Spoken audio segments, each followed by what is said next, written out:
Il est tout pile 20 h. Bonsoir tout le monde. Dimanche 16 juin, on se retrouve pour une nouvelle émission tous ensemble. On est avec vous jusqu'à 21 h avec encore un invité très spécial ce soir. Bienvenue.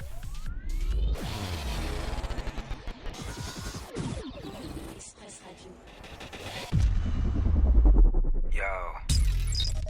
Ici, c'est Express Radio.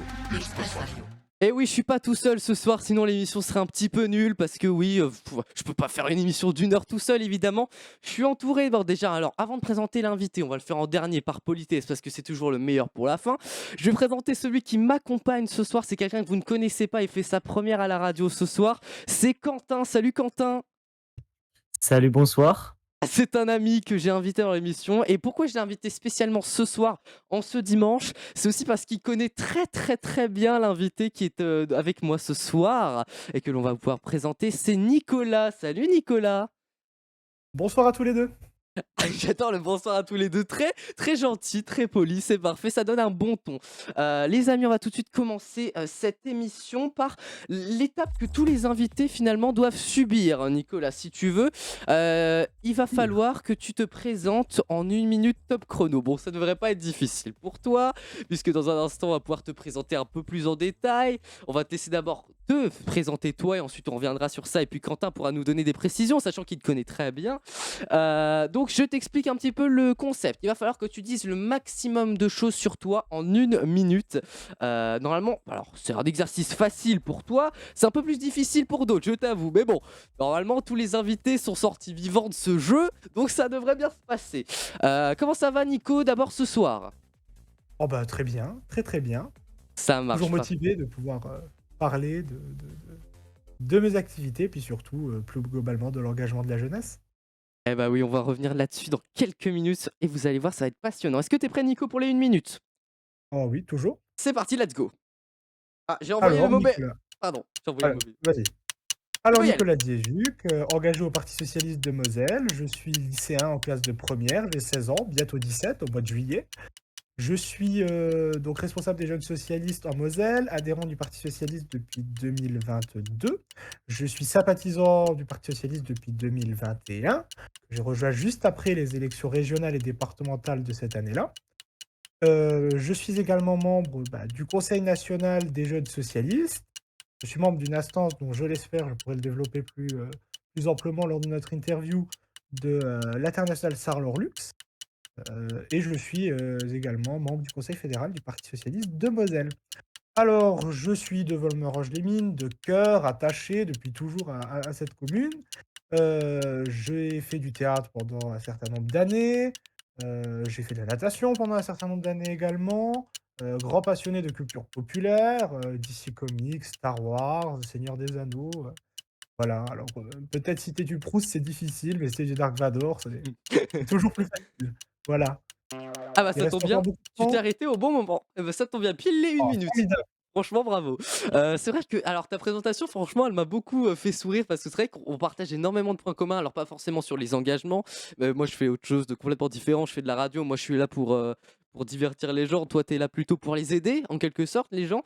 Mais ce qui est drôle, c'est qu'on a beaucoup de points communs. Pourquoi? Parce que déjà, on habite dans la même commune, on a fréquenté le même établissement de collège, on a eu les mêmes profs du coup et on a fait du théâtre au même endroit, mais pas en même temps. Donc avec le même prof mais ça je trouve ça incroyable. Nico, Alors tu nous as donné beaucoup de choses, dans cette présentation. Est-ce que tu aimerais un petit peu compléter tu voulais compléter quelque chose en tout cas? alors déjà, je vais rebondir sur le pas en même temps. Nous en avons fait en même temps, mais pas au même niveau. C'est Pas ça, dans le oui, même c'est ça. c'est ça. Pas au même Donc horaire. pas au même horaire et je pense, pour te faire une confidence, peut-être pas non plus avec la même intensité, ni même la même motivation. Je suis persuadé que tu étais bien plus enjoué, surtout lors de mes dernières années, que moi je ne l'ai été. Ah bon, on va Donc pouvoir parler de cette expérience théâtrale on aussi va en alors parler si plus tu tard. veux. On va pouvoir en parler plus tard, avec grand plaisir. Parce que ça a un lien également avec l'engagement, puisque j'ai arrêté le théâtre quand j'ai rejoint le Parti socialiste. Donc, D'accord. il y a un lien, il y a même une petite anecdote là-dessus. Voilà. Il y a une instance que tu voulais, développer, il me semble? Oui, c'est une instance qui me tient vraiment à cœur, c'est, l'Internationale socialiste Sarlor-Lux. Ouais? Alors, c'est une association. C'est pas vraiment une instance politique à proprement parler, mais c'est une association entre les différents partis socialistes de la grande région. Donc la grande région, c'est, la Moselle, la Meurthe-et-Moselle, le Luxembourg, la Sarre, la Rhénanie-Palatinat, la communauté germanophone de Belgique, la Wallonie et donc tous ces territoires-là ont 1, 2, voire 3 délégués qui vont se réunir, donc pour leur parti socialiste, heu, au Luxembourg pour échanger aussi bien sur la situation politique locale que nationale et les enjeux, auxquels sont confrontés les différents partis socialistes de ces différentes régions. Et donc ça permet un progrès, intellectuel, philosophique, mais aussi très concret, en la matière, sur les questions frontalières, mais aussi sur les enjeux locaux avec, des retours d'expérience, mais aussi une volonté de transmission. Je suis le benjamin de cette instance, mais j'apprends beaucoup auprès de ces élus, auprès de ces gens qui sont pour la plupart donc d'anciens élus Ouais. et c'est vraiment une instance qui est passionnante, passionnante sur de nombreux, nombreux, nombreux aspects. En tout cas, merci des Nico pour ces développements. Alors déjà, je viens de me dire, est-ce que t'es pas contre le fait que je t'appelle Nico? C'est bon. Non, Ça marche pas. Non, non. parce que, alors, t'habites pas loin de chez moi en plus, il me semble. Donc, si tu veux, je peux même venir toquer à ta porte. Y a pas de souci. T'apporter un petit café le dimanche. Y a pas de souci. Moi, je fais du café à tout le monde. Je suis très sympa. Ah, je Nico, suis plus thé, donc si tu bah, veux me du faire un thé, y a thé. pas de souci. J'irai chercher du thé au magasin alors. Nico, on va revenir dans cette émission sur toute ta vie, sachant, on va tout retracer. C'est simple. La vie. On va parler de ton parcours, bah, déjà en politique. On va parler de ton parcours scolaire, et c'est d'ailleurs par ça qu'on va commencer. Et on va aussi parler, bah, du coup, de ton parcours au théâtre, puisque alors, je le dis aux auditeurs, là, je ne cache rien, c'était pas prévu, mais comme il m'a rappelé l'idée qu'il avait fait du théâtre dans le même endroit que moi, bah, je me suis dit, allez, bingo, on va parler de théâtre, parce qu'en plus, j'adore le théâtre. Quentin fait du théâtre avec moi. C'est bon, tout le monde fait du théâtre dans ce studio, on peut parler théâtre. Oula. Nico, alors on va commencer du coup par ton parcours scolaire, si tu le veux bien. Alors, est-ce que tu peux déjà nous raconter toutes les écoles que tu as fait? Enfin, nous donner toutes les écoles que tu as faites, nous donner même des anecdotes, tout ça, on veut tout savoir de toi. Alors, bon, on va commencer au tout, tout, tout début, hein. École, maternelle Arc-en-Ciel à Volmerange-les-Mines, école primaire Arc-en-Ciel à Volmerange-les-Mines, collège Jean-Marie Pelt, site de Volmerange-les-Mines. Alors pour ceux qui se rendront à Volmerange-les-Mines, vous vous rendrez compte que l'école maternelle, l'école primaire et le collège sont dans la même rue, la rue des Écoles, comme quoi les choses sont bien faites. C'est Donc vrai. de mes 3 ans à mes 14 ans, je n'ai fait que bouger dans la même rue. Moi Puis, aussi. à partir de mes 15 ans, le lycée oblige, une commune de 2 300 habitants avec un lycée, c'est compliqué. Alors, j'ai bougé pour Thionville, pour le lycée, Saint-Pierre-Chanel. Voilà, où je ne ferai donc que 3 ans, et je termine donc mon année de première là-bas. Alors déjà, moi, je vais me permettre de rebondir sur quelque chose, c'est qu'on a exactement le même parcours scolaire. Et moi, si tu veux, je suis un petit peu comme toi. Tu disais au début que tu étais très attaché à la commune donc de Volmerange et que tu étais assez attaché aussi au parcours, aux établissements que tu avais fréquentés. Moi, c'est tout pareil, si tu veux. J'ai un énorme attachement pour le collège. Là, je vais le quitter dans un mois et demi. Et je suis follement triste de le quitter, si tu veux, parce que je suis grave attaché à cet établissement. Et je voulais savoir, toi, qu'est-ce que ça t'a fait de particulier de quitter le collège et de finalement changer de ville? Parce que comme tu l'as dit, tu as passé quoi? 10 ans, 13, 11 ans, dans la même ville à juste bouger, de quelques pas dans la rue et finalement, ensuite tu es arrivé dans une grande ville, bon pas si loin que ça non plus, mais dans une grande ville différente avec, un nouvel établissement, un nouvel environnement de vie. Ça t'a fait quoi ce changement? Alors, ce qu'il faut savoir, c'est que je suis quelqu'un qui n'a pas peur du changement, hein. D'ailleurs, le slogan du parti socialiste, Le c'est, changement, «Changer c'est la vie». maintenant. Le slogan de François Hollande, c'est «Le changement, c'est maintenant». Donc je suis quelqu'un qui n'a pas peur du changement. Au contraire, je suis quelqu'un qui a un certain, attrait pour l'aventure. Heu, Autant je suis quelqu'un de très peureux, sur les choses pratiques. Tu me mets debout sur une chaise et ça y est, c'est la fin du monde. Autant tu peux changer radicalement ma vie et ça pourrait m'intéresser. Hem, est-ce que j'étais, inquiet? Pas vraiment. Est-ce que j'avais la boule au ventre de quitter le collège de Volmerange? Non plus, non plus, justement, ça allait m'ouvrir vers d'autres horizons. Déjà, à ce moment-là, j'avais un certain profil scolaire très marqué, avec un aspect beaucoup plus littéraire et donc le fait de savoir que le lycée allait me permettre d'avoir, bah, comme tout le monde, une scolarité en entonnoir qui va donc à la fin déboucher sur une spécialisation, m'a motivé à me déplacer de Volmerange à Thionville. Donc Mmh.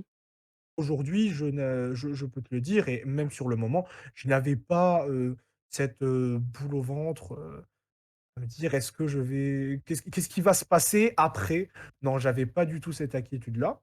Mmh. Est-ce que j'ai de la nostalgie? Ah bah, je pense que oui, hein, parce que Peut-être, oui. Est-ce que c'est une nostalgie qui me mine? Non.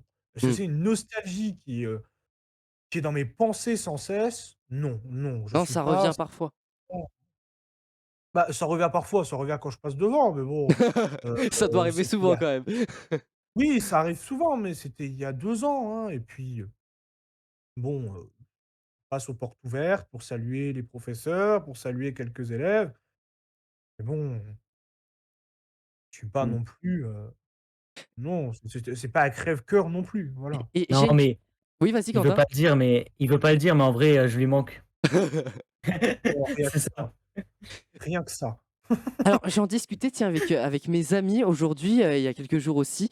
On se disait: «Ça y est, on quitte le collège», parce que finalement, le collège, ça a vraiment été des années extraordinaires pour nous. On a vraiment eu des délires avec les profs, on a rigolé entre nous, on s'est créé de nouvelles relations finalement et on a appris à se connaître au collège. Et c'est pour ça qu'on est si attachés à ce collège dans ma classe et dans mon groupe d'amis. Et on se demande un truc: si on avait la possibilité de faire 3 ans de plus, au collège de Volmerange, si on avait la possibilité de faire 3 années de type lycée, mais au collège, est-ce qu'on le ferait? Moi, j'avais répondu que oui. Est-ce que toi, t'aurais dit oui ou est-ce que tu aurais préféré partir, Nicolas? Comme je t'ai dit, je suis quelqu'un qui aime le changement Ouais, ça, c'est vrai. et donc je j'apprécie bouger. J'ai apprécié, heu, aller voir ailleurs parce que ça m'a permis d'avoir, des visions extérieures, de rencontrer des gens. Enfin, je veux dire, les lycées thionvillois, c'est des lycées qui te permettent, d'avoir des gens qui viennent, je sais que dans ma classe, j'ai des gens qui viennent, de Famec, de Florange, des gens qui viennent de Beauce, de Guénange, donc c'est formidable vu qu'il y a tout ce brassage, mosellan qui fait qu'on a plein de visions différentes qui se confrontent et moi, c'est ça qui me plaît aussi, c'est découvrir de nouvelles personnes, Mmh, sans pour autant couper les ponts avec les précédentes, hein. Les précédentes connaissances que j'ai, c'est des gens avec qui, j'entretiens des rapports, encore très étroit et très fort, hein. Quentin en est la preuve, on se Oui, côtoie c'est vrai. régulièrement. Donc je n'ai pas à rougir de cette volonté, de découverte, bah, du monde, de ce qu'il peut y avoir autour. Et puis surtout ce qu'il faut, quand je dis que mon parcours est intrinsèquement lié à mon engagement, c'est que, aujourd'hui Thionville, je l'ai connu avant même d'aller au lycée, pendant 1 an au parti socialiste. Pendant 1 an, j'étais déjà à la section de Thionville du parti socialiste. Donc j'ai échangé avec des élus thionvillois, j'ai déjà eu cette vision extérieure et donc ça a même nourri pendant 1 an un appétit pour la culture thionvilloise qui, je peux vous le dire, n'a absolument rien à envier à la culture volmerangeoise que je préfère bien largement. Mais évidemment. aujourd'hui, c'est clair que je tire un bilan assez favorable de cette expérience que j'ai pu avoir avec les élus thionvillois, les élus et militants thionvillois quant à ma perception de l'extérieur et franchement, j'adore le territoire mosellan, je l'adore. J'adore me balader dans ces communes quand on fait une campagne. J'adore aller à Metz, j'adore aller, à traverser la Moselle, j'adore aller à Sarreguemines, j'adore traverser la Moselle pour rencontrer ces habitants, c'est quelque chose que j'adore. Ces jeunes, ces personnes âgées. Enfin, je veux dire, plus on rencontre de monde, plus on a d'histoires à entendre, des histoires Mmh, c'est différentes ça. qui sont passionnantes, aussi bien les unes que les autres. Voilà. Moi, j'aurais même autre chose à rajouter si tu veux, parce que alors toi, tu fais un peu de politique et de l'engagement. Moi, je fais pas du tout ça, mais j'ai un petit peu le même sentiment que toi, si tu veux. Récemment, bah, Quentin était avec moi. Récemment, on a joué à notre spectacle donc de théâtre dans une autre ville que Volmerange. Et finalement, j'étais un peu stressé au début de me dire, tiens, je joue ailleurs que chez moi pour la première fois de ma vie. Et finalement, c'est tellement beau et tellement bien finalement quand tu vois des gens d'ailleurs et qui te parlent, qui te disent: «Ouais, c'était super, bravo» et ça fait quelque chose et même moi, j'irais même plus loin. je connais plein d'amis, qui font de la radio, même en national, qui font plein de délocs et qui voient les gens et ils me disent: «Mais c'est un truc de ouf de voir les gens, de leur parler, les gens qui t'écoutent, les gens qui t'apprécient» et finalement parler aux gens, moi je pense que c'est le plus important parce que je dis toujours: «La plus belle aventure, c'est l'aventure humaine». Je sais pas ce que tu en penses, mais moi j'ai l'impression que c'est surtout le contact humain qui est le plus important dans nos vies aujourd'hui et surtout dans une période qui est vraiment difficile pour le coup en ce moment. Il y a une période où le contact humain manque cruellement, hein, et c'est quelque chose de fatal à l'engagement. Je le dis assez régulièrement également. J'ai, en revanche, une grande passion pour le fait d'écouter, j'ai des camarades qui viennent, de Dordogne, j'ai des camarades qui viennent d'Indre-et-Loire, j'ai des camarades qui viennent du Jura, mais je prends autant de plaisir à écouter les histoires mosellanes qu'à écouter leurs histoires, leur perception de toutes les problématiques qu'on peut rencontrer. Parce que c'est sûr, moi je cherche à entendre avant tout, c'est, ce qui va pas. Ce qui va pas ou ce qui va aussi. Parce que ce qui va pas chez nous, je le sais.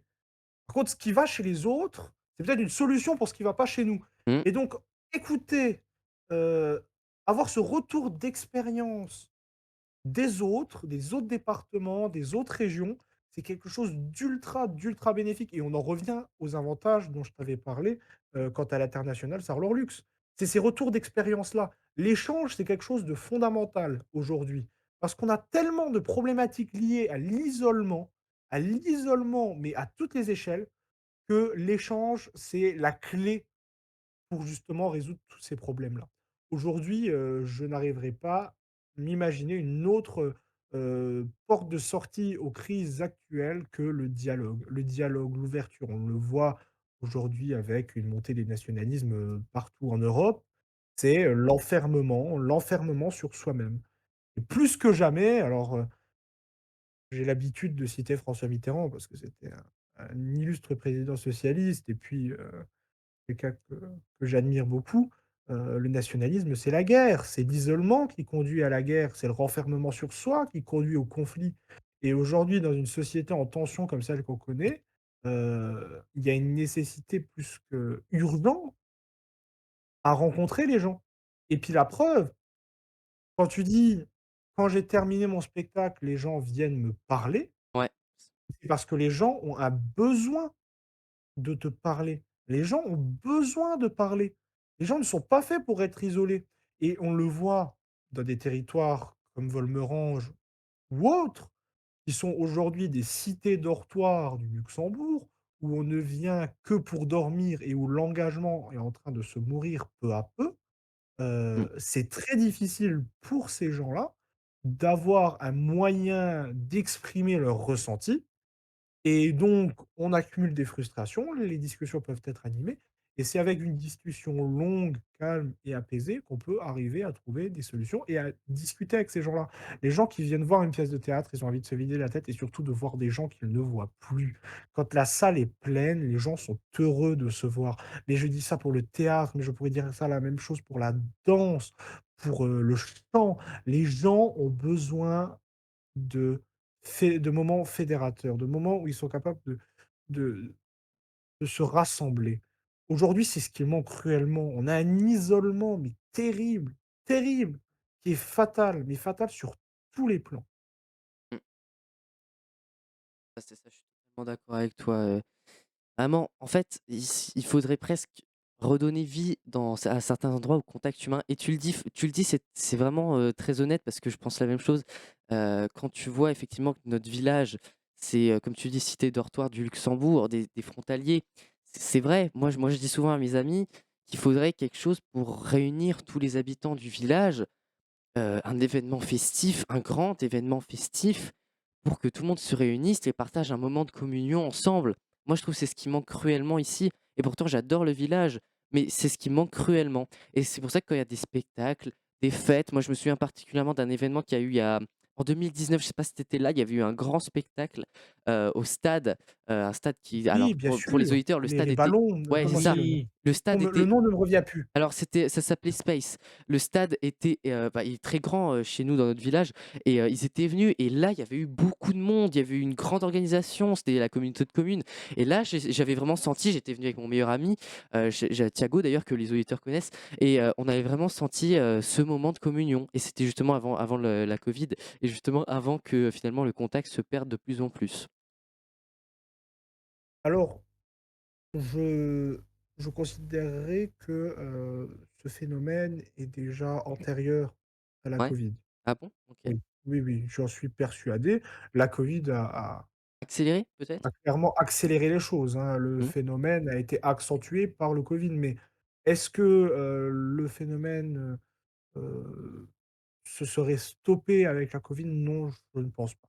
d'accord. Aujourd'hui, il y a et c'est on en revient à la question de l'engagement, il y a un réel manque d'engagement, mais dans tous les domaines, politiques, mais associatifs plus globalement. Aujourd'hui, on le voit, une kermesse, c'est difficile à organiser. Mmh, C'est difficile à organiser. On n'a pas les moyens humains nécessaires pour le faire. Aujourd'hui, c'est pas un manque de volonté, de la commune ou quoi que ce soit, bien sûr que non. La commune et l'intercommunalité de Cattenom mettent en place des événements, mais après encore faut-il avoir les bénévoles nécessaires à l'organisation de tels événements. c'est ça. Il me semble que la kermesse de Noël a été annulée pour cause de faute de bénévoles. Mmh, c'est Aujourd'hui, les kermesses, ne sont plus en capacité de tenir par elles-mêmes. On est obligé de payer des associations extérieures, des gens qui vont mettre en place des ballons, des choses comme ça, pour faire venir des gens. Mais les gens ont un besoin de plus en plus important de services publics, dans notre territoire en l'occurrence, mais à l'inverse, ont de moins en moins envie de s'engager pour ce service public. Par service public, j'entends, le service à autrui, l'entraide et c'est ça qui est fatal. Les gens ne se rendent pas compte que s'ils ne mettent pas la main à la pâte, personne d'autre ne le fera et ça, c'est un grand fléau pour, tout notre territoire et même plus globalement, c'est un grand fléau en France. Et moi, je suis toujours très, très heureux de voir qu'il y a des associations qui vont se monter, par-ci par-là, de jeunes qui vont s'engager pour défendre, une cause ou même tout simplement un club de théâtre, une troupe de danse, enfin, peu importe. Tant qu'on ramène de la vie dans les territoires, c'est pour moi fondamental. Et aujourd'hui, un des devoirs principaux des élus, des communes, c'est de mettre les moyens nécessaires pour la mise en œuvre, de tels événements. Mais tu l'as dit toi-même, c'est la Terre Côte Catherine qui a payé. mmh, Il faut se fédérer entre communes. Compter sur le fait seulement que Volmerange, enfin, je parle de Volmerange en l'occurrence, seul pourrait assumer la gestion de tels événements, c'est ignorer que, par exemple, je vais prendre un exemple très simple. J'ai un ami qui m'a demandé: «Pourquoi n'y aurait-il pas de grandes randonnées ou de rallyes à Volmerange?» Je lui réponds: «Il y en avait un l'année dernière, je ne l'ai pas vu à cette grande randonnée et mmh, que cette année, cette randonnée-là a été organisée à Roussy-le-Village». Parce que c'est une randonnée intercommunale qui donc tourne de commune en commune, sur tout le PCI de Cattenom. Résultat, ben, on se retrouve, heu, à devoir bouger, mais parce que aussi c'est la mobilisation qui contraint à cela. Pour avoir des gens, les communes doivent se rassembler, parce que seul, c'est pas possible. C'est pas possible. Donc aujourd'hui, pour organiser des événements comme ça, bah, toutes les communes mettent la main à la pâte pour ramener le peu de bénévoles qu'elles ont pour pouvoir organiser des événements, sportifs, festifs et cetera. Donc si on avait davantage d'engagement et ensuite je jette pas la pierre aux habitants de Volmerange en particulier, non, pas du tout. Je parle à tous les habitants, des communes, frontalières en général. Ce sont des gens qui ont 40 heures par semaine, c'est pas les 35 heures françaises, faut le concevoir aussi et ces gens se retrouvent face à des situations, de métro boulot dodo, sans le métro, plutôt bouchon boulot dodo, hein, pour notre territoire, qui les empêche, de pouvoir s'engager en semaine. Le week-end, ben, ils ont envie de souffler parce qu'ils ont pas vu leur gamin toute la semaine, que leur gamin était pendant, toute la semaine au périscolaire et donc ils ont envie de profiter ensemble. Ils ont envie de profiter ensemble, ben, de d'événements festifs comme ceux que tu as pu, évoquer, jusqu'à maintenant. Et encore faut-il qu'il y ait des gens pour les organiser. Et donc, on est dans un espèce de cercle vicieux qui fait que les gens ont besoin, mais ne s'engagent plus. Et comme ils s'engagent plus, ils ont encore plus besoin, mais comme ils sont dépités, bah, ils ont plus envie de s'engager et la boule de neige croît, croît, croît et croît. Et c'est ça, par rapport à ce que tu disais tout à l'heure, je suis d'accord. C'est plus facile finalement d'avoir des idées d'événements organisés que d'avoir des gens pour l'organiser, finalement. Mmh. Et du coup, moi, j'aurais une question pour toi, Nicolas. Hem, hem, Tu te comptes, t'engager, d dans Volmerange pour, aider? C'est déjà fait. Mais, je veux dire davantage, proposer des idées et monter une Bah, campagne ou des trucs comme ça? c'est-à-dire tu entends, associativement? Bah, Oui, c'est ça. associativement, j'ai déjà contribué quand j'étais au conseil municipal des jeunes. Associativement, j'ai déjà contribué, en participant à tous les événements. Quand il y a la kermesse, je viens. Quand il y a le théâtre et ben, à chaque fois, j'hésite pas à venir. Là, il y aura la fête de la musique, je viendrai. Le la présence, c'est quelque chose de nécessaire et bien sûr, tout, se mobiliser pour faire en sorte que les gens viennent, mais c'est aussi participer à l'événement, appeler les gens, rameuter des gens. L'année dernière, il y avait la fête de la musique à Volmerange, bah, j'ai fait circuler le mot. L'objectif, c'est que les gens viennent. Si les gens viennent, après, l'engagement, il vient tout seul. L'engagement, il vient tout seul. Faut Ouais, ramasser les ouais, chaises, c'est vrai. faut remballer les chaises, faut installer les chaises, faut, installer la tonnelle, faut remballer la tonnelle. C'est pas forcément des gens qui étaient dans l'association au préalable. Non, c'est sur le moment, tac, tac, tac, tout se Mmh. met en place. Tout se met en place. Aujourd'hui, je peux prendre un autre exemple, heu, qui vient en tête, mais tu prends le théâtre, bah, comme on a pu parler, j'y vais systématiquement. C'est vrai qu'on te croise beaucoup. Oui, c'est Je vrai. n'ai pas loupé une représentation. Je n'ai pas loupé une représentation et quand à la fin, on range les chaises, je suis le premier à ranger les chaises. Quand il y a un moment, de rassemblement à Volmerange, bah, on peut compter sur moi. On peut compter sur moi. On peut compter sur moi et l'Envol, le sait, hein. Karine, la présidente de l'Envol, le sait, que mon numéro est toujours, une ligne, joignable. Bon, c'est sûr que je serai p plus utile à des associations type, l'Envol, qui est une association culturelle, qu'au foot. Parce que, bah, voilà. Mais, Nicolas qui fait du foot. non, mais je veux dire même pour tenir la buvette ou quoi que ce Oui, soit, oui, oui. c'est Non, pas mais oui, besoin c'est d'être important, calé hein. en foot pour le faire, mais voilà. Voilà. Bah, Et après, alors il y a pas tout le monde qui va être, comme toi, à se dire: «Ouais, je vais aider à préparer ou à ranger». Bien Les sûr. gens, ils ont pas tous la même mentalité, hein. mais déjà les gens ils viennent, c'est déjà ça. C'est Et déjà ça, exactement, ouais. les gens qui viennent et ben, ils mettent un petit euro dans la tirelire et le petit euro dans la tirelire, même ils ne font rien, bah, ça permettra déjà de renforcer l'association et de motiver l'association à réitérer l'événement, l'année d'après. Donc c'est ça qui est idéal. Là, il y aura une fête de la musique qui va être exceptionnelle à Volmerange, hein. Je ne sais pas si vous avez vu le programme, mais le 16 juin, ça va être exceptionnel. C'est le Heu, 16 juin? il me semble, oui, Ah c'est bah, au lieu alors, du 21, c'est le 16 juin. on peut le préciser aux auditeurs, on enregistre l'émission avant le 16 juin, mais sachez que au moment où les gens nous écoutent, nous sommes le 16 juin. Donc Donc allez-y, Voilà. allez-y. donc Alors faut allez-y, allez-y, ne perdez pas une seule seconde, quoique 20 h, c'est bientôt terminé, mais bon, ne vous inquiétez pas, vous pourrez 5 jours plus tard aller à celle de Dudelange qui sera aussi formidable comme chaque année. Donc allez-y. Heu, participer, c'est aussi, tant qu'on parle d'un autre événement, il y a les rallyes nocturnes. ah Alors oui, pour le coup, le rallye nocturne de cette année, j'ai pas pu y participer parce que, j'avais quelque chose sur Paris. Il me semble que c'était le conseil il y avait un conseil national des jeunes socialistes. Je crois que c'était le week-end du conseil national, à moins qu'il y avait 12, mmh. Je sais pas pourquoi j'ai l'impression que j'étais sur Paris. Mais bon, enfin C'est bref, il y possible, avait il y c'est avait il y avait possible. quelque chose, j'avais un truc le soir-là qui était d'ordre plus politique qu'associatif et donc je n'ai pas pu participer contrairement aux autres années. Aux autres années où je suis bien sûr toujours, volontiers là pour, Je voulais revenir donc sur un dernier. Je crois que tu allais finir ta phrase, mais je voulais non, revenir non, non. sur un dernier point juste avant qu'on passe à une pause musicale et qu'on revienne ensuite sur une deuxième partie. Est-ce que tu as des anecdotes folles à nous raconter sur ta vie au collège? On revient sur ça parce que je vais tout dire et je vais te le dire aussi.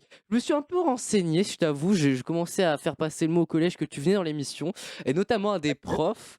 Et je l'ai dit à mon prof d'histoire, donc que tu connais très bien, Ah! et il a dit: «Ouh, bah, tu verras, il aura beaucoup de choses à te dire». Ah bah, je vois ça, mais c'est très agréable en tout cas de t'écouter parler. Est-ce que tu as des anecdotes folles avec des profs ou même avec des camarades au collège?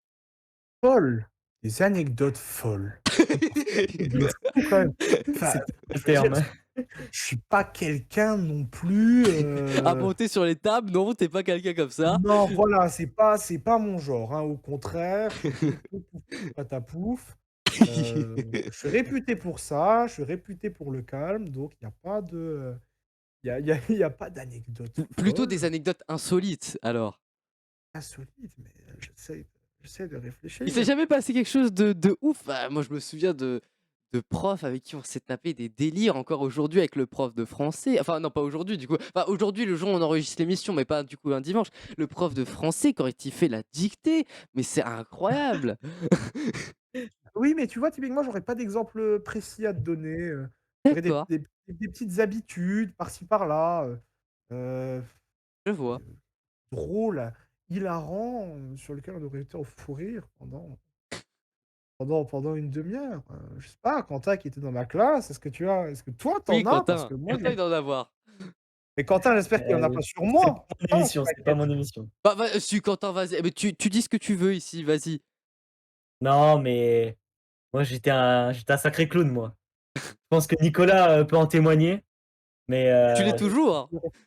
j'essaie de réfléchir à un truc que Quentin a fait qui pouvait être drôle parce que, enfin, moi ça m'apporte plus de désespoir qu'autre bah, chose, quoi, après mais quand je dis à ma prof de physique devant elle qu'elle est petite et que Ah mais ça tout le ah monde le fait. oui! Ah mais oui, ça j'aurais ça, mais bien sûr, fallait parler de madame Blin. Madame Blin, On l'embrasse, elle est incroyable. non, pardon, mais c'est une professeure qui était, qui est non, elle est toujours, très bien. qui est exceptionnelle, Elle l'est toujours, oui, bien heu, sûr.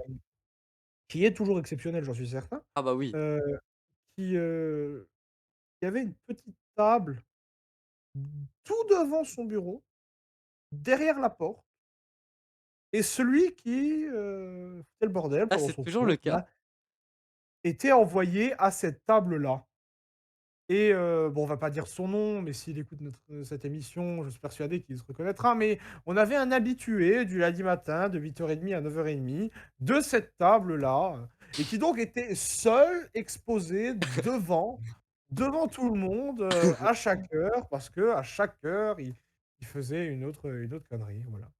Mais j'ai pas d'anecdotes incroyables, des petites choses par-ci par-là, des petits moments qui me font sourire, mais est-ce que c'est, une anecdote folle? Je sais pas. Qu'est-ce qui te ferait Heu, sourire là comme ça quand tu y repenses? difficile, les heures d'histoire. Les heures d'histoire où je complétais le cours du prof. Ah ça, oui, il nous le dit souvent, oui. Ouais, à chaque fois qu'on Le parle pauvre de le pauvre a été d'EMC, traumatisé. une Le petite pauvre a été référence à toi. traumatisé. Et Il a puis, été traumatisé parce que l'histoire, c'est qu'il y a une phrase qui apparemment, tu me l'as dit par message, oui, l'a marqué. C'était le j'ai 2 questions. c'est Oui, ça. j'avais toujours systématiquement 2 questions ou 2 remarques à faire. Je suis du genre, en fait, à lever la main pour dire quelque chose et lorsque j'ai quelque chose d'autre qui m'entre en tête, bah, alors je dirai les 2 et c'est vrai que le pauvre professeur d'histoire, en a eu pas mal. On a eu pas mal de ces 2 choses à dire. Je me rappelle aussi ça, je pense que c'est une anecdote. Maintenant l'anecdote, peut-être un peu drôle, qui je pense me résume très bien. C'était une question sur la révolution industrielle et où il demandait la ligne tant, de telle ville à telle ville était-elle enfin, est-ce qu'on pouvait faire la liaison entre telle ville et telle ville en train en telle année? Alors je n'ai plus ni le nom de la ville, ni C'était pas l'année. Paris-Marseille? Non. D'accord. Mais ça, c'est justement, ce n'est pas Paris-Marseille, parce qu'il a changé l'interro. C'était à vrai ou faux, celui que tu avais eu? Ah, c'était pas une interro, je crois pas, mais je crois qu'il nous avait posé la question à l'oral. Alors nous, on avait une interro à vrai ou faux. Et je me rappelle que j'avais répondu vrai et la réponse qu'il attendait était faux. Donc il m'a mis 19. Terrible note, hein, 19, hein. Mmh. De Ah quoi oui, fi oui, oui, bien sûr, hein. de quoi tuer une carrière. Alors, ni une ni deux, quand je suis rentré chez moi, je suis allé dans les archives de la SNCF, j'ai été Juste pour rechercher sur avoir les 20. sites d'histoire des 2 villes et j'ai imprimé un dossier de peut-être 12 Oh, pages monsieur Braconnier, il a dû mourir. qui prouve noir sur blanc que la liaison entre les 2 villes était possible cette année-là. Oh là là. Le prof, il a dû être Tout bouche son bée. cours remis en question. Alors, j'ai récupéré mon point, je pense qu'il était bien mérité. Je sais pas s'il a franchement lu le dossier. Parce qu'il me semble qu'il l'avait pas lu et qu'il m'avait dit: «Je te crois» et il avait changé le point. Il était tellement dépité de tout le dossier que je lui avais ramené que qu'il avait même pas voulu lutter, en fait. Il me semble qu'il avait dit l'année là et l'année là, pour le coup, en fait, c'était, il me semble, alors en quatrième, donc je me rappelle, mais c'était la période de transition où les 6 premiers mois, la ligne n'existait pas et les 6 derniers mois, elle existait. Donc, vous comprenez? Ça a été rajouté. Ça a été rajouté pendant l'année-là. Donc c'était vraiment un hasard pour sa question qui, bah, m'a fait récupérer un point. Une chance sur 2, quoi. C'est ça, c'est ça. On va C'est un vrai ou revenir. faux, ouais. Ah, comment, Nico? C'était un vrai ou faux. C'est ça, c'est un vrai ou faux. Et puis, une fois sur deux, bah voilà, une fois sur deux, t'as la bonne réponse. Je perds mes mots, ça y est, c'est. Ouf, c'est la Et le pauvre, fatigue. il a éprouvé, il en a éprouvé avec moi. Ah, mais ouais, je sais, il nous en raconte beaucoup des choses. Mais il t'aime bien, ça c'est sûr, ça se voit. Quand il reparle de toi, il t'apprécie. Oui. On parlait tout à l'heure de nostalgie, bah il parle de toi avec nostalgie. On le voit Un dans choc ses yeux. post-traumatique, c'est tout. Ça n'a rien à voir. On va revenir dans un instant, les amis, et puis on va passer à la partie engagement. Alors, il nous en a déjà beaucoup parlé, mais on a quelques questions à lui poser. Ça sera dans un instant sur Express Radio. Il est 20h37, et oui, déjà. Et on fait une pause, on s'écoute Flowers de Jacob Tilberg. C'est sorti en 2020, et puis on revient juste après ça. À tout de suite. Alors, si ça veut bien partir, hein, ça a du mal. Voilà, c'est bon. Apparemment, ça part. À tout de suite. Ah.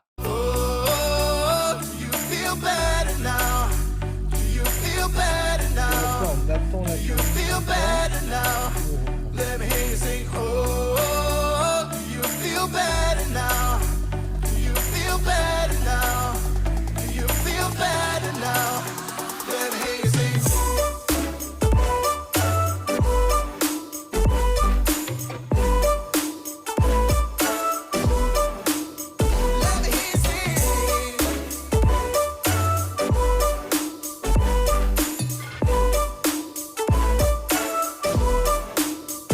Started with flowers, now she wants everything. She wants your money, she's inside of your head. Started with flowers, now she wants a wedding ring. She calls you honey from another man's bed.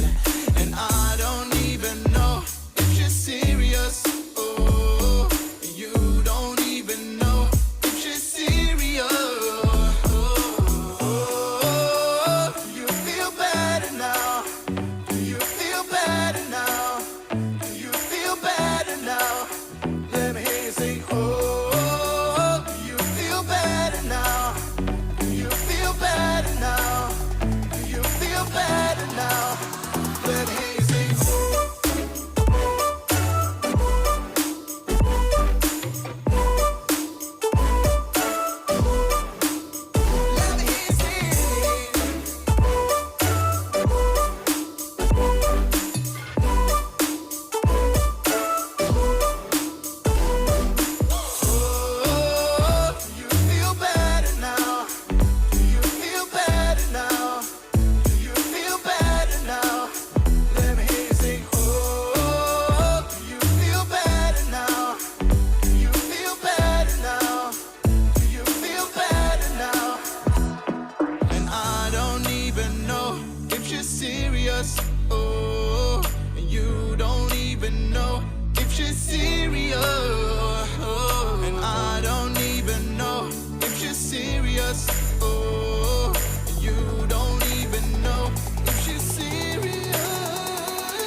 Bienvenue tout le monde, il est 20h40. Niort, joyeux désordre. Et pourquoi je mets le jingle Néoar? Et oui, je n'arrête pas de vous le répéter, c'est normal, il faut que vous soyez à l'écoute. Vendredi, 18h, 20h, tous les vendredis, c'est comme ça se passe sur Néoar. C'est les meilleurs moments des émissions que j'anime ici sur Express Radio, mais ça se passe sur une autre radio, du coup c'est très fun comme concept. Du coup, vous pourrez sûrement réécouter cette émission le vendredi, 18h, 20h sur Néoar. Est-ce que vous êtes encore avec moi, Nico et Quentin? Présent. Oui, Ah, j'ai eu peur que vous soyez partis pendant la pause et que vous ne reveniez pas. Euh, Est-ce que ça s'est bien passé, cette petite pause? Vous avez pu voir de l'eau, j'espère. Ouais. ah oui. Vous voyez que je prends bien soin des gens qui viennent dans l'émission, hein. N'est-ce pas, Quentin? Je suis très sympa Bah avec oui, toi. je vois ça, j'aime bien. Eh oui. Oula, alors calme-toi, Quentin, hein, sinon je risque d'appeler les sapeurs-pompiers de Moselle. Je suis sûr que Nico connaît des contacts chez les sapeurs-pompiers. Je Chez connais pas très bon. sapeurs-pompiers. Il va pas me répondre. Il va pas me répondre. Nico, c'est parti. On va passer à la deuxième partie de cette émission. C'est parti. Et c'est l'heure de la partie engagement politique. Nico, alors tu nous en as déjà beaucoup parlé, mais on a des questions un petit peu plus précises sur toi.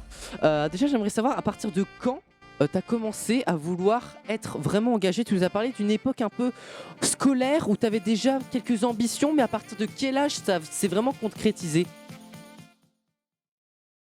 Préciser, ça a toujours été quelque chose. Enfin, j'avais, je pense, au fond de moi, c'est une volonté d'engagement en fait. Pas forcément d'engagement politique, mais ça le devient quand on comprend que l'associatif, parce que j'ai toujours été engagé associativement. Avant, j'étais voilà, à l'Envol, j'avais fait des permanences à la bibliothèque, à Volmerange. Enfin, j'ai toujours participé à la vie associative de Volmerange. Euh, je me retrouve à un moment ou à un autre confronté à la réalité politique. Parce qu'il y a un palier au-dessus de l'associatif qui est le politique. Tu ouvres plus de portes dans ton engagement, dans le sens où tu arriveras davantage changer la vie des gens avec une résolution politique qu'avec une résolution associative. Mhm. Et donc, c'était très, très, très naturel, hein, c'est pour ça que j'étais d'ailleurs au conseil municipal des jeunes de Volmerange dès mes 9 ans, Ah 8, oui, 9 ans, 9 ans, oui, 9 ans. ok. Hem, Sûr et certain parce que j'avais, enfin, j'étais parti alors pour la petite anecdote, il y a un enseignant de Volmerange, dont la compagne fait des statuettes, heu, faites main et donc pour remercier ma mère qui avait accompagné lors d'un voyage scolaire, il m'avait été offert donc quand j'étais en CM1, hem une Ah, je petite crois statuette savoir de qui moi avec une écharpe Ouais, de mère. ok. Donc ça veut dire que déjà à cette période-là, il y avait un engagement très concret. Après, d'où est-ce que ça vient le côté politique? Alors je sais pas. Il y a pour moi, il y a 2 théories qui rentrent en jeu. 2 théories. Donc il y a la première dont je t'ai parlé là, qui est cet engagement toujours lié, puis il y a une forme d'intérêt pour ce monde-là qui est un monde, fascinant du fait de l'intérêt qu'on pouvait y avoir. Je voulais comprendre qu'est-ce qui pouvait intéresser dans ce monde-là. Hmm. Qu'est-ce qui pouvait intéresser? Qui ça intéressait? Ça intéressait mon grand-père. Mon grand-père, quand j'étais petit, que j'allais, en primaire, j'avais toujours une émission qui passait à la télé quand je partais à l'école et je sais que quand je partais à l'école, bah, il y avait cette émission-là qui passait et mon grand-père la regardait, qui habite donc mon grand-père qui habite pas très loin, de la rue des Écoles dont on a parlé, c'est Bourna Direct sur BFM Ah oui, TV, le évidemment. matin et donc comprendre pourquoi ça l'intéressait et puis le soir, il y avait les Guignols sur Canal+. Pourquoi le gag là est drôle? C'est qui lui? Comment ça se fait que c'est quoi le je me rappelle très bien avoir demandé à mon père: «C'est quoi l'UMP?» L'UMP, pour ceux qui ne savent pas, c'est, l'ancien nom des LR. Donc c'est un parti politique de droite. Mais je voulais savoir ce que c'était. C'était Donc cette volonté d'engagement associée à cette volonté à ce sentiment de curiosité, en fait, Mmh. fait que on se retrouve, bah, de fil en aiguille, engagé à un moment ou à un autre. Et après, on a les convictions qui entrent en jeu dans le choix du parti. Jean-Jacques Bourdin, c'est une très bonne référence parce que franchement, que ça soit Jean-Jacques Bourdin ou Jean-Pierre Elkabbach, paix à son âme évidemment, mais je trouve que c'est des intervieweurs pépites. Quand tu regardes Jean-Jacques Bourdin ou Jean-Pierre Elkabbach, tu t'attends toujours à voir quelque chose en fait, à ce qu'il se passe quelque chose finalement. Finalement, là comme ça, je vois plus trop de personnes qui aujourd'hui, quand en intervieweur, hein, je parle, quand tu regardes la personne, tu te dis plus aujourd'hui qu'il va se passer quelque chose de fort. Moi, je sais pas ce que tu en penses toi, moi, quand je regarde la télévision ou quand j'écoute la radio, je ne ressens plus ça. Donc, c'est peut-être une impression personnelle, mais en tant que fan de médias. Mais bon. Alors la lecture que moi j'en apporte, c'est pas une recherche du moment fort, du moment qui va buzzer. Moi, le moment que je vais rechercher, c'est le moment de sincérité. Bien Le sûr, moment où, quand le politique va parler, on va comprendre que ce qu'il dit est vrai, ou est-ce qu'il va être mal à l'aise ou pas. mais c'est Et donc oui, aujourd'hui, bah, ce dont je me rends compte, c'est qu'en fait, Jean-Jacques Bourdin ou Jean-Pierre Elkabbach avaient la capacité, enfin, Jean-Pierre Elkabbach avait une, impartialité à géométrie variable, mais avait une capacité à, hem, à échanger avec son interlocuteur, à permettre à celui-ci de pouvoir parler, développer son idée, et le moment où il va lui couper la parole, où il va reprendre la parole pour mettre l'accent sur un point où le politique est faible, ou un point nécessaire à approfondir, c'est seulement ce moment-là, mmh, et uniquement ce moment-là. Aujourd'hui, j'ai le sentiment qu'on essaye de chercher à chaque phrase ce moment de faiblesse-là. Ce moment de sincérité. Bah, excusez-moi, mais quand une personnalité politique va sur un plateau télé, c'est normal qu'il connaisse son sujet, et donc qu'on le prenne à défaut à un moment clé sur le sujet qu'il maîtrise pas, ça c'est fort, et ça, c'est ce qu'arrivaient à faire les 2 là. À la c'est sûr. différence de certains animateurs aujourd'hui qui vont essayer de trouver dans chaque phrase cette faiblesse-là. Mais la personnalité politique sait de quoi elle parle. Elle sait de quoi elle parle. Alors c'est possible qu'il y ait un moment où elle sache pas. Ça arrive. L'erreur est humaine. Bien sûr. Et il faut cerner ce moment-là. Pas essayer de chercher ce moment-là dans chaque phrase. Ce sont des gens qui sont intelligents quand même. Enfin, ça me paraît être du bon sens. Et donc, quand aujourd'hui, on va voir certains intervieweurs politiques qui vont couper la parole, interrompre, chercher systématiquement à vouloir trouver la petite phrase, le petit machin, ouais, réagir à ça. Mais non, non, laisse-les parler de ce qui intéresse les Français. Et à la limite, si tu veux les interrompre, interromps-les à partir du moment où ils partent dans une digression qui, là, n'intéresse plus les Français. Et là, tu remplis ton rôle de journaliste, vu que tu représentes vraiment les questions que les Français se posent. Et à ce moment-là, là, je reconnaîtrai que bah, le journaliste est compétent. Est-ce que il y en a plus aujourd'hui? Non, mais j'ai l'impression surtout qu'ils seront plus trop mis en avant. Mmh. Bah, pour prendre un exemple d'un journaliste avec qui j'ai beaucoup de mal, c'est, le fils de Nathalie Sacre, comment il s'appelle? Ah, Benjamin Benjamin Duhamel. Duhamel. Ah bah, tu sais Benjamin quoi? Duhamel, J'ai beaucoup de mal avec lui aussi. Parce que bah, alors je dis tout de suite, je ne suis pas là moi pour défoncer les gens non plus. Je déteste faire de la peine aux gens, c'est pas du tout pour le blesser, bah, de toute façon il écoutera pas l'émission, mais moi je sens une certaine insolence et une volonté de peut-être pas de détruire, c'est un terme trop fort, mais de vraiment embêter la personne qui est en face de lui, mais embêter dans le mauvais sens, si tu veux.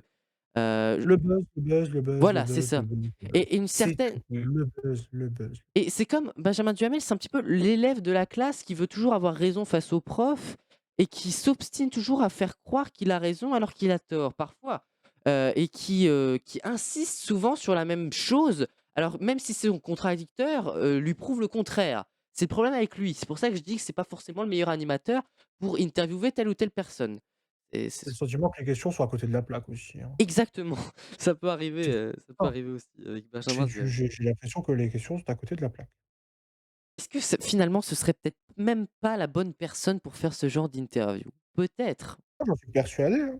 C'est pas la bonne personne. Moi, je suis d'accord avec toi sur ce point-là, en tout cas. Tu quelque chose à rajouter par rapport à cette question-là ou c'est bon?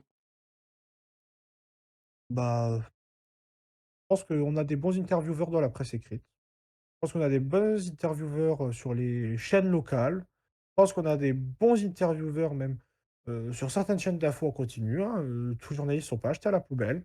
Mais, je considère qu'aujourd'hui, ces bons intervieweurs-là ne sont pas forcément mis en avant. Pour le coup, je suis, entièrement d'accord avec toi sur cet, aspect. Selon toi, Nico, quels sont les principaux défis, que tu as pu rencontrer, au sein de ton parcours, en tant que, bah, que jeune politique engagé? Défi, défi, défi. Ben, c'est toujours cette question de manque d'engagement, en fait. C'est ça, face à la jeunesse, c'est celui-là qu'on rencontre. Est-ce que j'ai rencontré une difficulté particulière?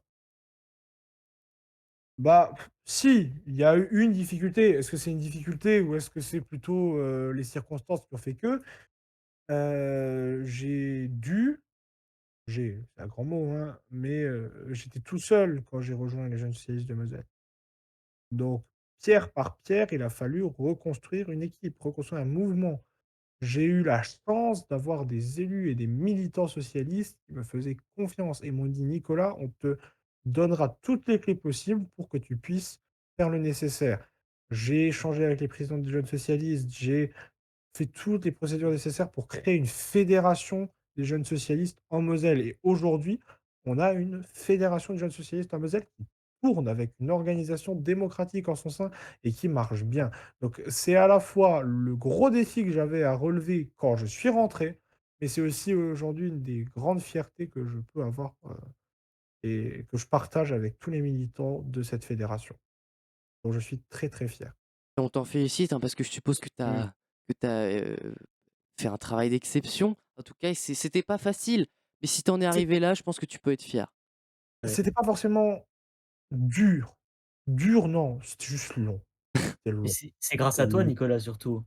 C'est Non, surtout grâce c'était à toi, non? non, quelqu'un d'autre aurait pu être à ma place, ça aurait aussi fait le taf. C'est Oui, vraiment une question de long et puis OK. je suis arrivé, hem, je suis arrivé à un moment où c'était un creux de vague incroyable. Enfin, j'ai fait la campagne d'Anne Hidalgo. Voilà, le creux de la vague, j'étais dedans. J'ai ouvert la porte avant que la vague ne tombe. J'étais en plein dedans. Alors, c'est sûr, c'est pas pendant la campagne d'Anne Hidalgo où tu vas recruter des militants. Après, bah, j'ai commencé à en rencontrer quelques-uns lors des campagnes des législatives, puis après avec, bah, l'année de la réforme des retraites, avec, les mobilisations qu'on a pu avoir sur Metz et là, il y en a de plus en plus qui sont arrivés. Heu, pas forcément par moi, ils sont arrivés par des militants des autres sections, mais je fais en sorte, Et tu as été maintenir. parmi l'un des premiers du coup, Bah, à pas à seulement l'un des relancer premiers, ce le seul, oui, OK.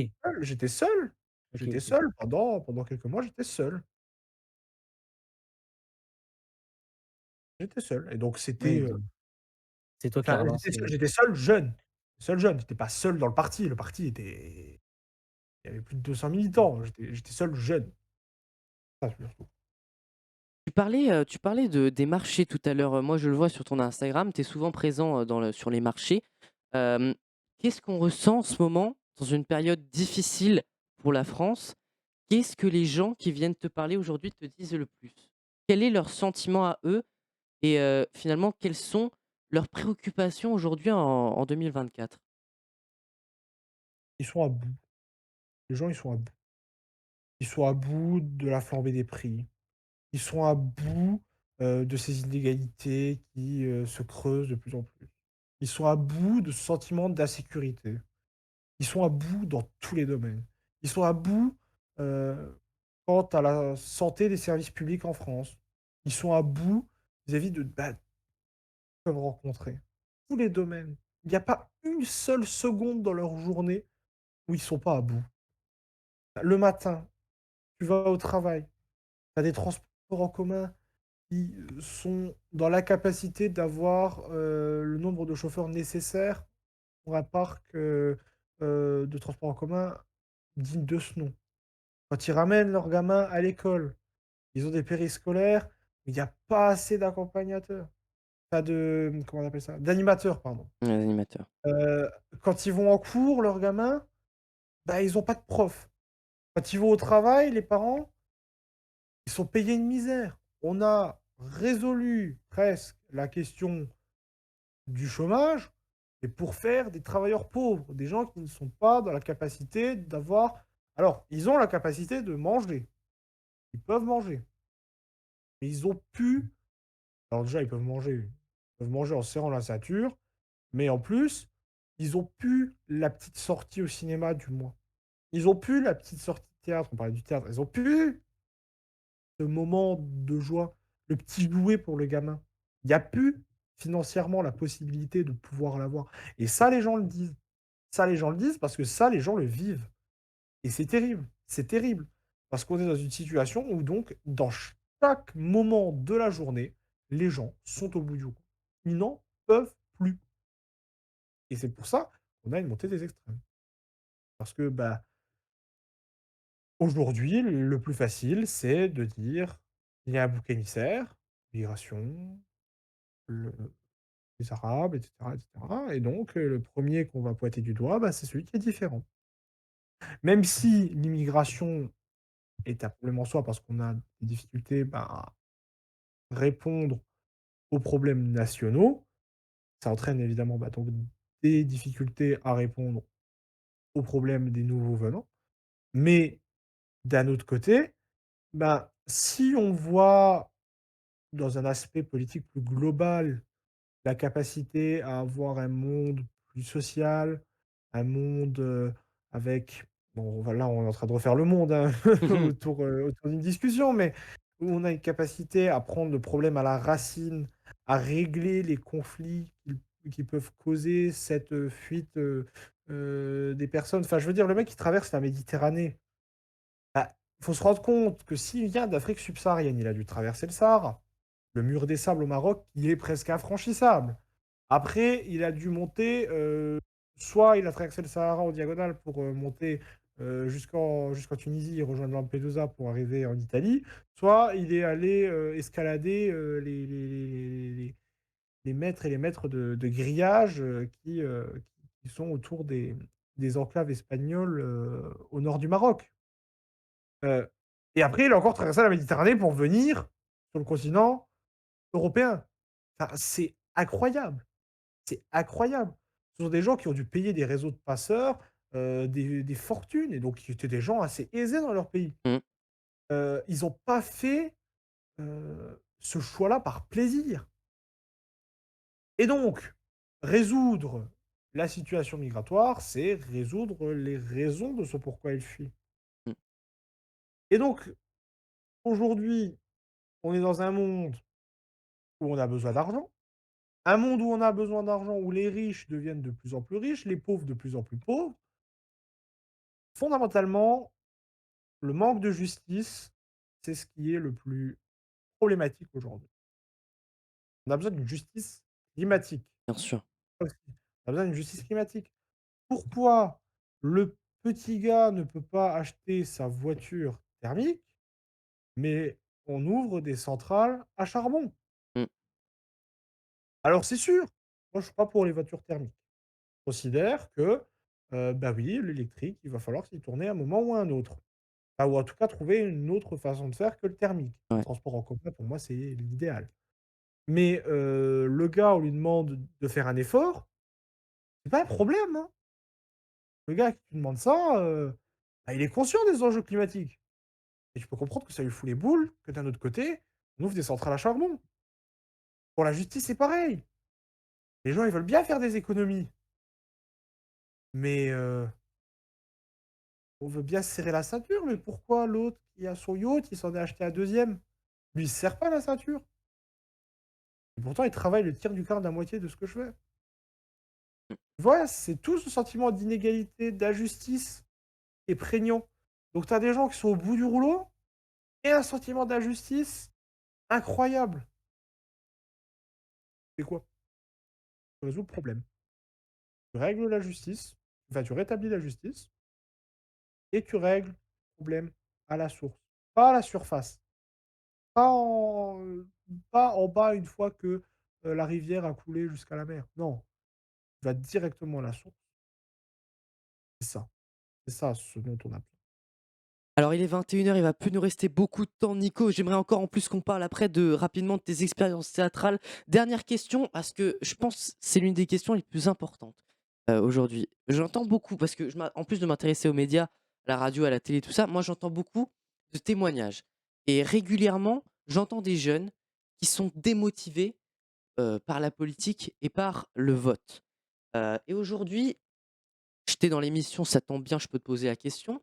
Aujourd'hui, je me demande ce qu'on pourrait faire, ce qu'on pourrait changer dans le système politique français aujourd'hui pour que les Français, les jeunes Français soient plus intéressés et surtout aillent plus voter. Parce que je ne sais pas au niveau des sondages où on en est, mais j'entends énormément de jeunes disent que voter, ça ne sert à rien. Et je ne comprends pas d'où sort cette phrase, parce que voter, ça ne sert pas à rien. Et je me demande ce qu'on pourrait changer aujourd'hui pour que les jeunes changent d'avis. Beh, voter, ça change la vie. Voter, ça change la vie. Si tu votes, tu peux faire changer la gouvernance de ton pays. Tu peux prendre des orientations politiques aux antipodes l'une de l'autre en fonction du bulletin que tu mets dans l'urne et ça change ton quotidien. Et ça, les jeunes ont du mal à s'en rendre compte. Pourquoi? Parce que, ben, on a un système politique qui est lent, bon, à juste titre, hein. C'est des mesures qui doivent prendre du temps à être mises en place. Mais dans un contexte de crise comme celui que j'ai pu évoquer juste avant, on a besoin d'un sentiment d'immédiateté. Et c'est ça, en fait, le problème. C'est qu'on a une société de l'immédiat. De tout de suite, maintenant, il me faut ça. Il faut régler le problème. Alors c'est sûr, pour, le climatique, et il faut et tous ceux que j'ai pu évoquer tous les sujets que j'ai pu évoquer jusqu'à maintenant, il y a une urgence à agir tout de suite. Mais les jeunes ont du mal à se rendre compte que ça peut prendre du temps. Ça peut prendre du temps, mais que le nécessaire est fait. Mmh. Hem et donc ça, aujourd'hui, dans une société où TikTok et Instagram sont, la norme, bah, on a du mal à suivre le train. Ils ont du mal à suivre le train. Un train qui, en fait, est paradoxalement très lent. Le train politique est un train assez lent et donc les jeunes, ben, avancent plus vite que le avancent plus vite à pied que le train politique. Mmh. C'est pour ça qu'il y en a plein qui s'engagent dans des associations type, enfin dans des ONG type Greenpeace ou autre. Hem, Aujourd'hui, je pense que si on devait apporter une solution à la question-là, ce serait, en fait, de renouveler complètement l'image de la politique. Mmh. Pas une image d'austérité, mais au contraire, c'est pas le problème de l'austérité ou pas qui gêne. Je veux dire, on peut voir la popularité de Jean-Luc Mélenchon, c'est quelqu'un qui franchement, bah, quand même assez austère, faut pas se mentir, hein. Il a un visage assez fermé, il est Mmh. froid, Ouais. c'est quelqu'un pourtant qui a une certaine aura chez les jeunes. Donc qu'est-ce qui plaît? C'est la radicalité du discours. C'est le côté: «Demain, si je suis élu, on tourne la page». Et il y a des jeunes qui ont compris que ça, c'était pas possible. Mmh. Beaucoup, beaucoup. Et donc, c'est de trouver la spontanéité, mais pas en le faisant, en dépit des idées, en fait. Mmh. Ça doit pas les idées ne doivent pas perdre au profit de la spontanéité.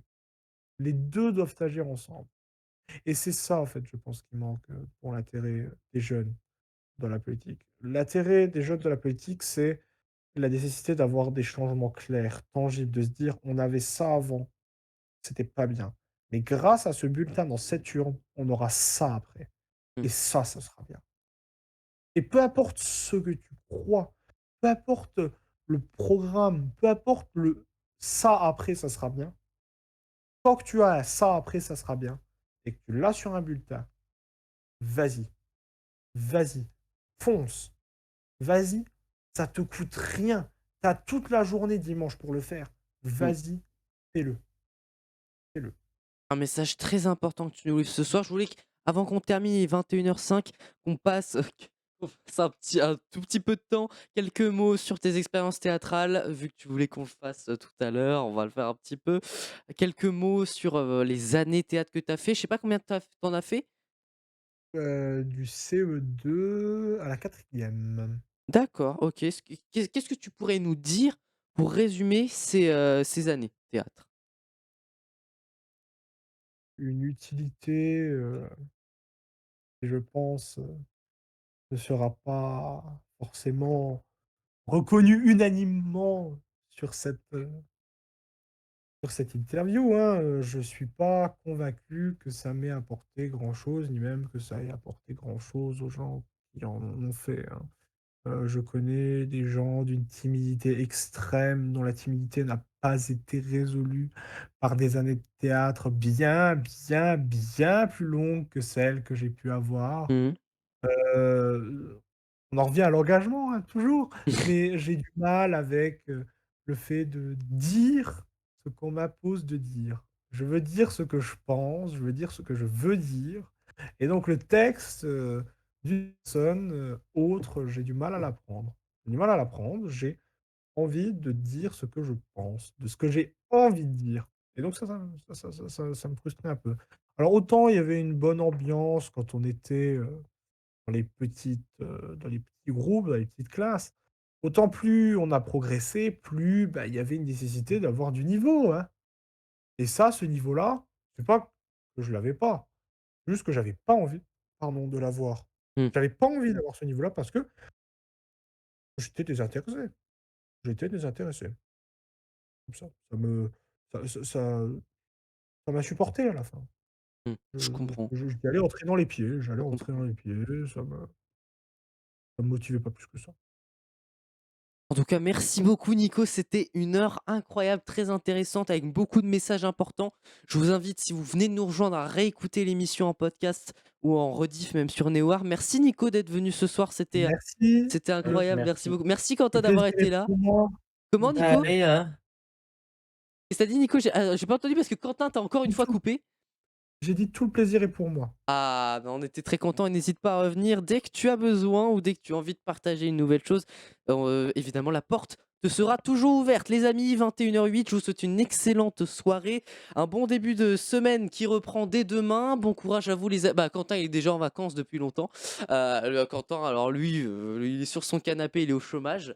Et évidemment, Nico, il Tranquille. travaille, il développe son engagement. Tu devrais faire de même, Quentin. Bah, en vrai, non. Non, je suis de mauvaise foi parce que Faut toi, même pas essayer. tu très engagé aussi. Non, on pourra en parler un autre jour dans une autre émission, mais tu très engagé aussi. Merci beaucoup les amis d'avoir été là ce soir. Je vous souhaite une excellente soirée à tous et à vous aussi du coup. Et alors, on peut le dire aux auditeurs, on enregistre. Là, il va être minuit, donc on va aller se coucher et on va faire un bon gros dodo. Allez, bisous les copains, ciao! Ciao.